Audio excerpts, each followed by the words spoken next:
নমস্কার, আমি চলে এলাম রতন জাজ রামবাবুর জয় মা কালী টিপস নিয়ে।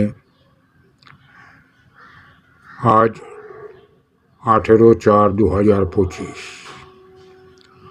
আজকের চ্যালেঞ্জ ফিগার থাকলো 1 থেকে 6 বাজি 5-8 এবং প্রতি বাজি 1 থেকে 4 পর্যন্ত 4 বাজি পর্যন্ত 4টে করে ফিগার আর 1টি করে পাত্তি দেওয়া আছে। আপনারা প্রতিদিনের মতন আজকেও 95% গ্যারান্টি রোলিং দিতে পারেন। আর আমাদের